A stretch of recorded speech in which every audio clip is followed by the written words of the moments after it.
So, dear students, welcome to the first lecture on autocorrelation, which is an important topic in basic econometrics paper that you have in your third semester.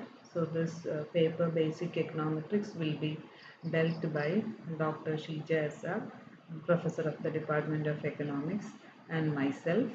So Shija will be covering the introductory portions of econometrics, that is, what is econometrics, what is the methodology of econometrics, how do you classify the different data sets into time series, panel data, cross-section data, then what do you mean by econometric estimation, what are the different methods of econometric estimation, and you will have to specifically focus on ordinary least square method, and then what about the assumptions of the random term, and those all things will be covered by Dr. Shija.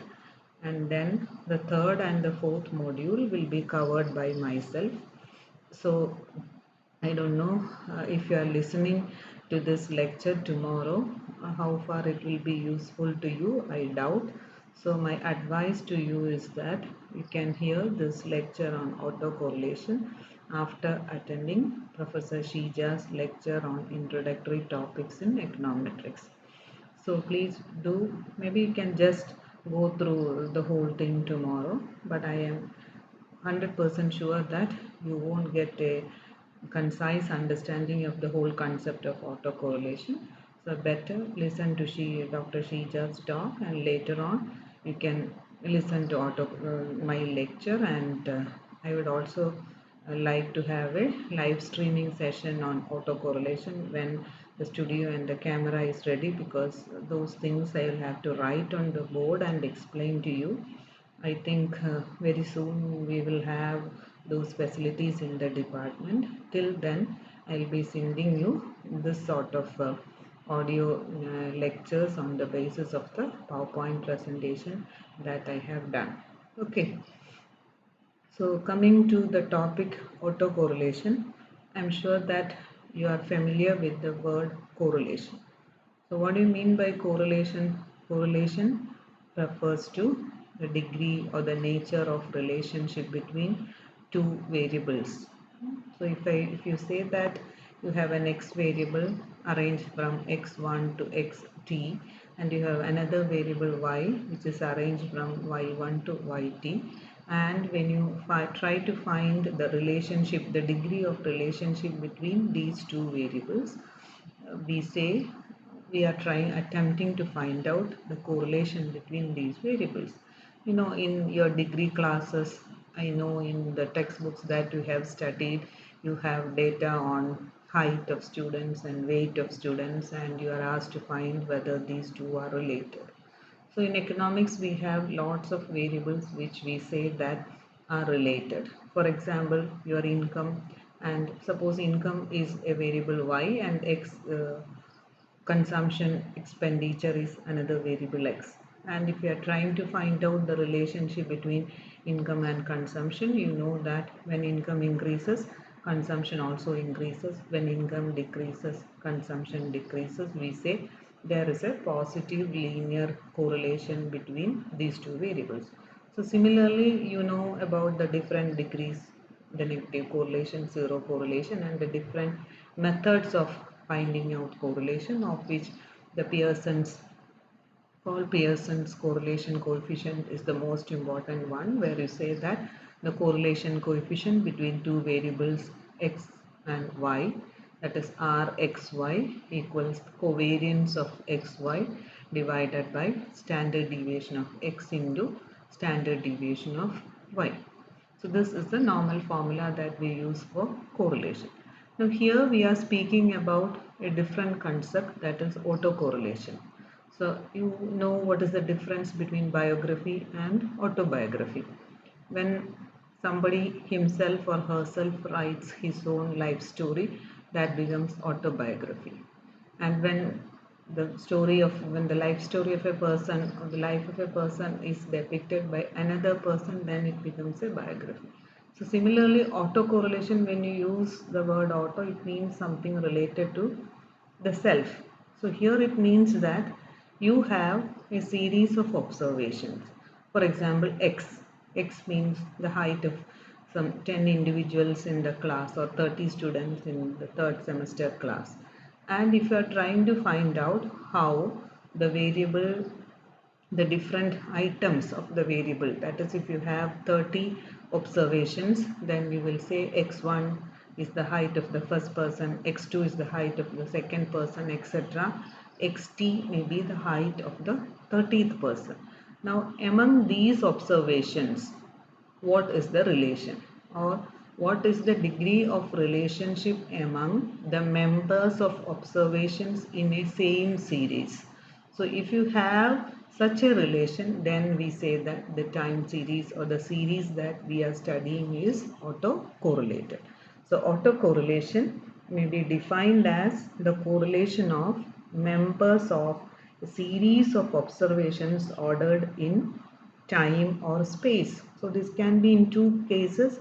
If you say, the example that I have mentioned is heights of students in the class collected at a particular point of time. So height of A, height of B, height of C, across space we are collecting this. So we say it is spatial autocorrelation.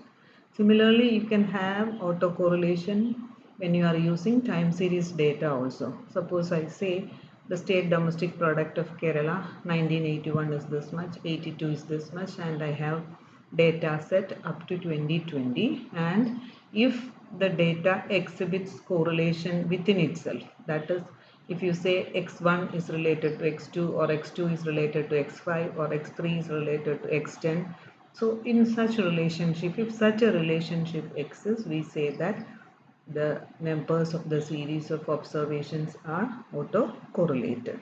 So that's a basic idea of autocorrelation.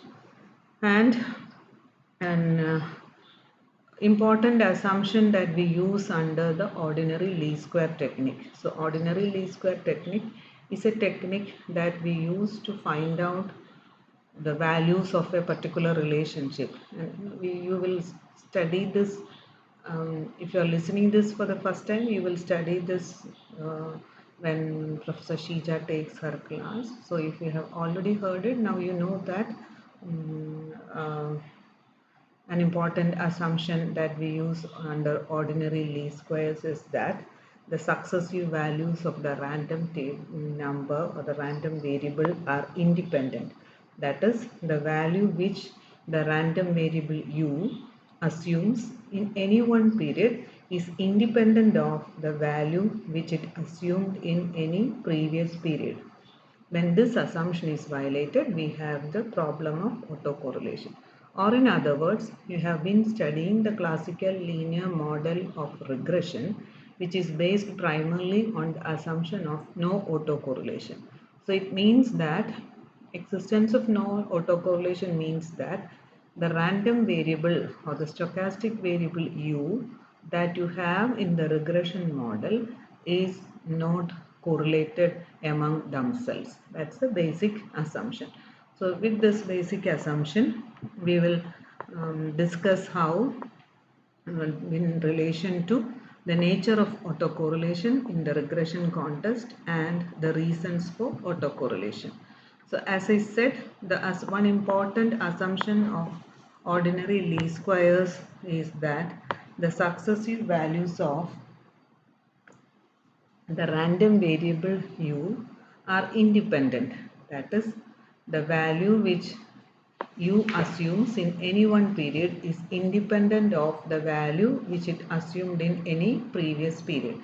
That means, as I said earlier, if you have this data on state domestic product for 10 years, the SDP of 2020 is not dependent on SDP of 2019 or 2018. Each observation is independent. So that is the basic assumption of ordinary least squares. And when this assumption is violated, we have the problem of autocorrelation. And as I said earlier, the definition of autocorrelation, the term autocorrelation may be defined as correlation between members of series of observations ordered in time. So if it is ordered in time and if you have correlation between members of series of observations, it is called serial correlation. And if there is correlation between members of series of observation across space, across the different cases, we call it as spatial autocorrelation. So autocorrelation refers to relationship not between two different variables. So it doesn't mean that you are correlating between x set and y set as of variables, but rather we focus on the successive values of the same variable. So in the regression context, the classical linear model assumes that such autocorrelation does not exist in the disturbance term. So disturbance term is denoted by U in the model. So we see this is the assumption that we have in the regression model. There is no correlation between two random terms. So the random term is denoted by U and is arranged in the series forming U1, U2, U3, and you will say UI, UJ, etc. UN. So U1 to UN. And then there is no correlation among the different U's, means that correlation between U1 and U2 is 0, correlation between U1 and U3 is 0, correlation between U2 and U3 is 0. So all these combinations of correlation must be equal to 0. And you know correlation is obtained by the formula covariance divided by what? Standard deviation of x into standard deviation of y. So if correlation has to be 0, then the denominator, that is covariance, must be equal to 0.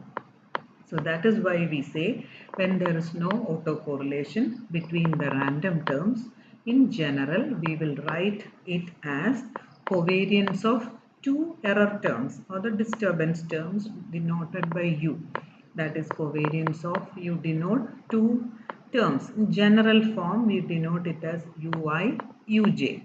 It is equivalent to, so if you write it as U1, U2, U1, U3, it's okay, but to generalize we will write it as covariance between UI and UJ equal to, it is 0.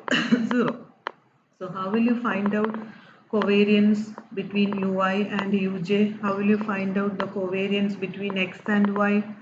Covariance of XY, you know, is equal to R is equal to R of, or correlation between X and Y is equal to covariance of XY divided by standard deviation of X into standard deviation of Y. How do you find out covariance? Covariance of XY is equal to expected value of, or you will write sigma x minus x bar into y minus y bar. Now that's a formula for finding out R, sigma x minus x bar into y minus y bar, the whole divided by, what is standard deviation? Sigma x minus x bar the whole square, square root of sigma x minus x bar the whole square into square root of sigma y minus y bar the whole square. That's a whole formula for R. Now we are focusing only on covariance. Covariance means sigma x minus x bar into y minus y bar. Now here we denote this, you might have studied, you will study it in the first module. You will denote, because it is a random term, you don't write sigma for summing up, you will write what? Expectation, expected value.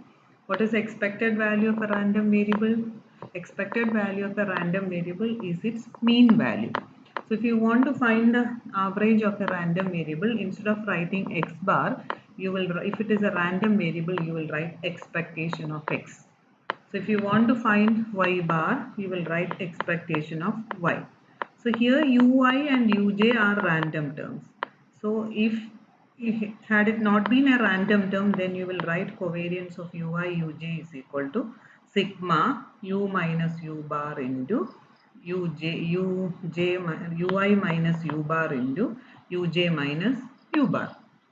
So sigma x minus x bar into y minus y bar. Similarly, sigma u minus u bar into ui minus u bar into uj minus u bar or uj bar. Now because it is a random term, you will denote it with reference to expected value. So sigma by n, you will give the first expected value, that is expected value of u minus. Then again you have what, u bar. Instead of u bar, you will write expected value of u into uj minus again expected value of uj bar, you will write it as expected value of u. Wherever you have mean value, write what, expected value. That means covariance of ui uj can be written as expected value of u minus expected value of u bar into uj minus expected value of uj bar, which is equivalent to sigma u minus u bar into or sorry, sigma ui minus ui bar into uj minus uj bar. And but you know that, see, the assumptions of you will study in the first module, and the first assumption is expected value of ui is 0 and expected value of uj is 0. So expected value, since expected value of ui is 0, it's a random term, and when you take the mean value, it will turn out to be 0. Assumption u is a random term, so random terms mean value will always be equal to 0, and hence, see, the expected value of ui component within the bracket, that thing, and expected value of uj, that becomes 0. So the remaining portion what you have is only expected value of ui uj, which is equal to 0. So this is how you denote autocorrelation. So this in detail you will study under the assumptions part of what your first module. Okay, and you have different, you can cite different examples from time series and cross section data. Suppose we are dealing with time series data and you are regressing output on labor and capital.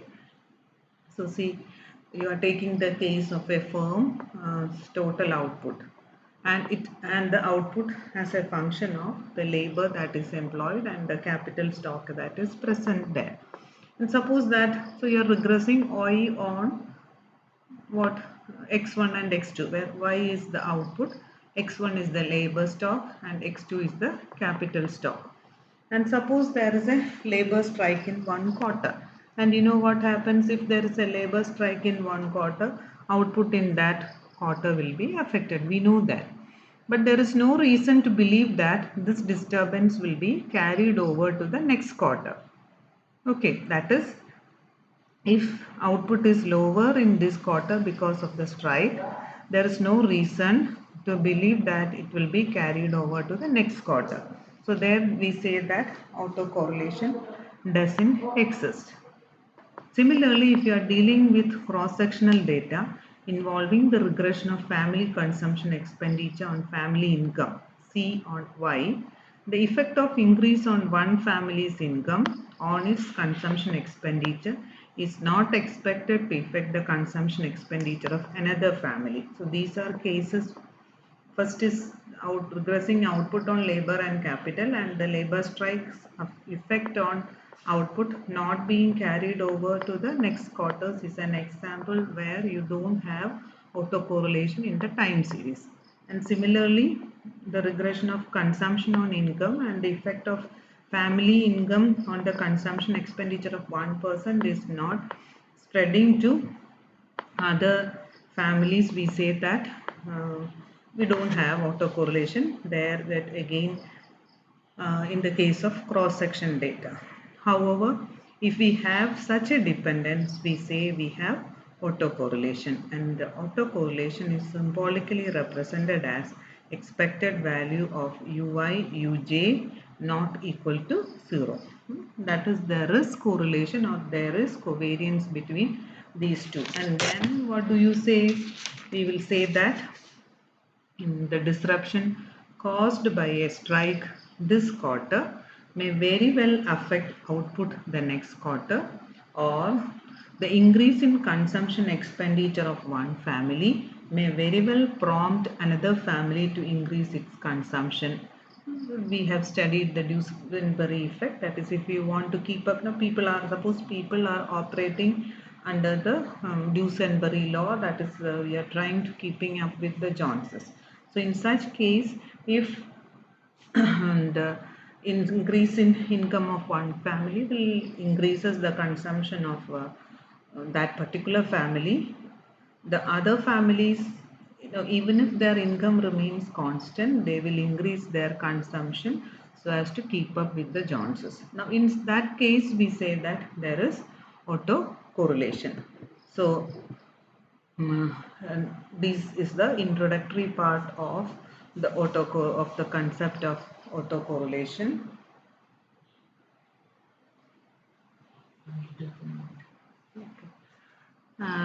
Maybe I'll wind up this and I'll talk on the causes of autocorrelation in a separate maybe lecture, and that also will be shared to you.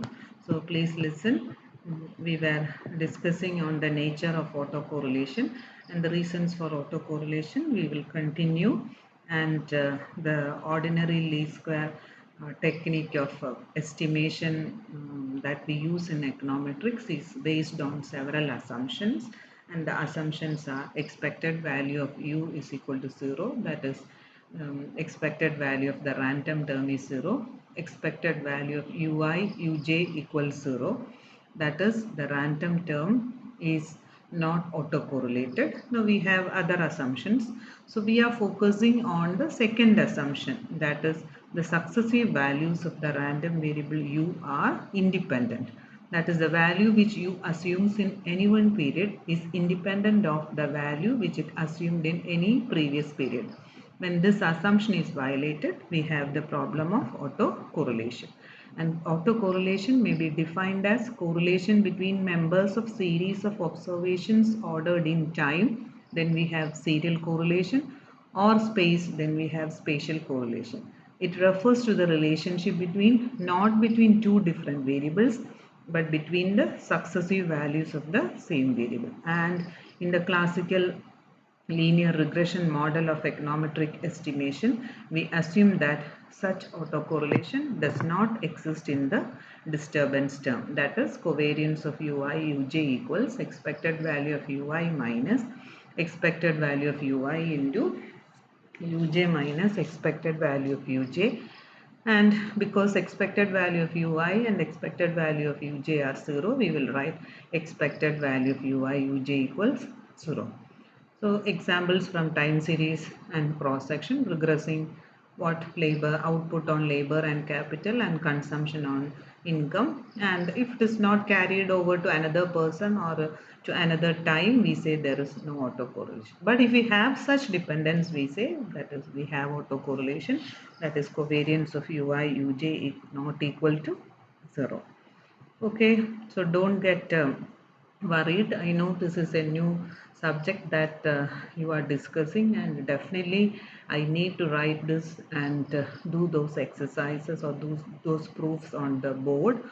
So I hope that we will have that facility soon, or else don't worry. When you come back for the regular class, I'll be teaching you the whole thing. Maybe not the whole thing, those parts that need to be written on the board will be dealt in much more detail. So come after studying those things, and maybe keep your doubts. I don't know even how the doubt clearing sessions will be useful without the help of a board. I'll anyway we will see into that more. Keep your doubts written and we will clear that. So in the next lecture I'll be talking to you on the causes of autocorrelation. So thank you so much. Stay safe and make productive use of your time.